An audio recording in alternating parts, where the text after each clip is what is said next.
Avi Meyer's Northtown Neighborhood News Magazine, a presentation of Sonny Hirsch and myself. You've got 1,000 videos up on the web, and you can find them on YouTube by going to our website at ntnm.org. Community policing we're very big on. Sonny Hirsch, in his spare time, is the chairman of the District Advisory Committee of the 24th District, and which covers West Rogers Park, and the northern part of Edgewater.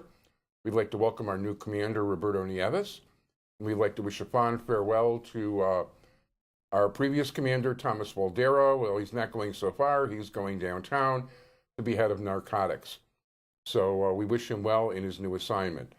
You know, you might say, I've just seen this guy on the show about a month ago, but we basically had a deal that whenever the shoot I had that was coming up with State's Attorney Anita Alvarez, I was going to invite him to the shoot because he is a Illinois State prison chaplain, and he particularly specializes in Jewish prisoners.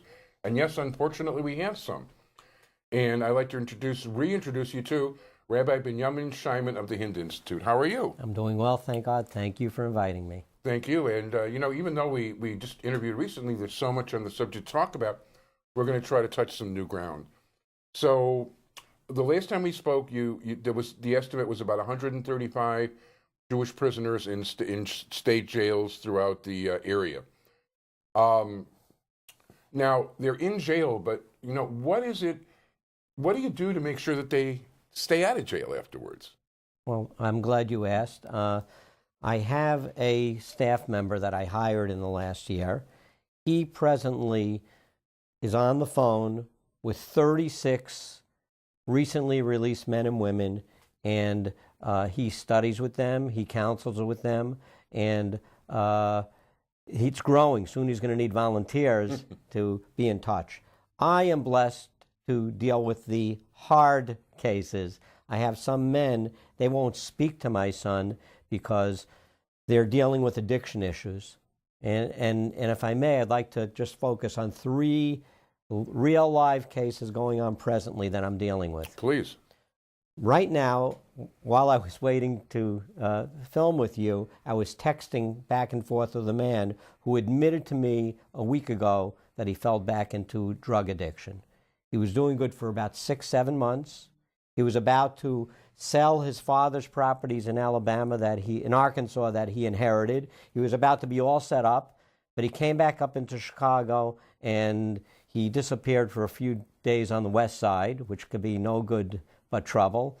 And then he texted me, I fell back into my addiction, but I'm okay. And that was a couple of weeks ago. Then he texted back, I need $70.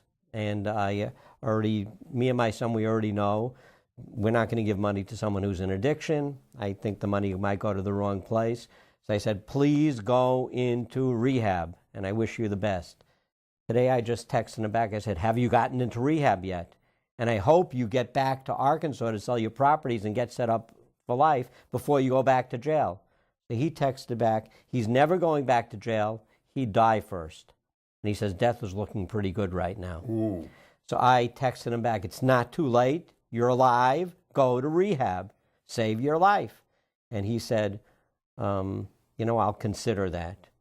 Then he just texted me back, well, if I go to rehab, will you give me money then for clothes? I said, first go to rehab, then we'll talk. So this is obviously a life and death, literally a life and death situation. And I hope the man does get back into rehab and then could continue with his life. Yeah, I have 2 other men this week also. One man, I have no reason to suspect that he is back into his addiction because he's in a rehab center, but he did call. He's staying with a guy. He needed some rent to get back in. So I wasn't for sure. I had my son go with him to his landlord, and my son gave the rent straight to the landlord, so we know where it went. And hopefully that man, I told him to go to the Ark, become a client there, and hopefully they'll be able to get him the basic needs he needs, and I know that he'll be fine. A third man, he is a heroin addict. He's been clean since he got out. He's almost about to get off parole and off task probation for his drug usage. And he recently had a little bit of a slip. What was the slip? He took a beer. And if you have any addiction, that's how it starts. He was sitting in my office. We were looking up something on the computer, actually, to get a job. We found a website, the Department of Corrections. It's called clearmyname.com. Wow. And they help if somebody Googles you, your name is clear for like the first 3 or 4 pages, and it pushes everything further back. But as he was sitting with me looking on the computer, I smelled on his breath some alcohol. I said, what is this? He said, oh, he's sorry. And I warned him that, he cannot, because right now he got a chauffeur's license, he's going to start driving a taxi, and he could be okay. So he promised, but I'll have to keep my eyes on him. So, I mean, I have the tougher cases, and keeping men out of addiction is very hard. I have to have a tight leash on each one of the men, and even if they already fell back in like the first man, I'll be there to encourage them to get into rehab, to save their life, not to give up, and I'll always be there for them. I'm the guy who's all the way at the bottom. When he falls, I'll always be there for him. I don't judge them. I just want to be and try to encourage them to improve their life. No, it's very important. And listen, I'm glad somebody's doing it, that's for sure, because I mean, I have known people who've been in that situation, and once upon a time, I actually used to cover narcotics court at the criminal court building, and I couldn't believe what I used to see over there, to put it mildly. Right. So no, I'm glad you're out there, pitching. So basically, anybody who's got, wow. I didn't expect those stories at all, but so any are there different levels? I mean, does your son handle a different level of person, or just there's certain things that that you handle better, that he that someday he'll be able to handle himself? He is handling men and women that are coming out wanting to study, wanting to get involved in learning about their heritage, and he teaches them. He'll sit with them on the phone for an hour. He'll go to their locations. He meets them at different community synagogues, which are near where they live, and they're willing to sit and study.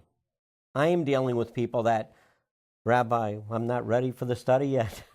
They're a little harder. They're still really grappling with their addiction. So I handle the tougher cases, and they're not ready for that yet. Yeah. How many new cases come up within a given period of a year? Well, like I said, my son right now, his workload is 36 active people, and I just came out of Cook County today. Yeah. And I mean 26th and Cal, the jail. Yes. There's 2 ways. You know how me and my son got out? No. We just ate all the locks and walked out. That's a new one. Right. Also, we met a mermaid in the women's division. You know what she was there for? No. She was smoking seaweed.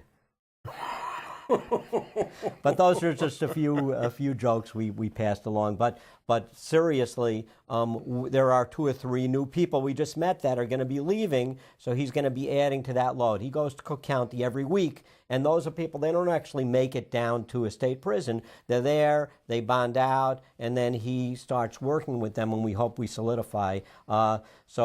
He, like I said, soon he's going to be looking for volunteers. We're going to need mentors, people that are willing to study with ex-offenders in the community. So as Mickey's hands wind down, if they would like to, you people in the community would like to help out or contact the Hinda Institute, if you know somebody who needs help along those lines, or you want to help out yourself, you should contact Rabbi Binyomin Scheiman. And what's the contact information? They should go to hindahelps.com, or call me directly, 847-334-1770, if you'd like to volunteer and become a mentor or help with our program, keeping people at home and not going back. I'd like to thank you very much, Rabbi Binyomin Scheiman. I want to thank my entire technical crew, Sonny Hirsch. Thank you so much for joining us, everybody. Bye-bye.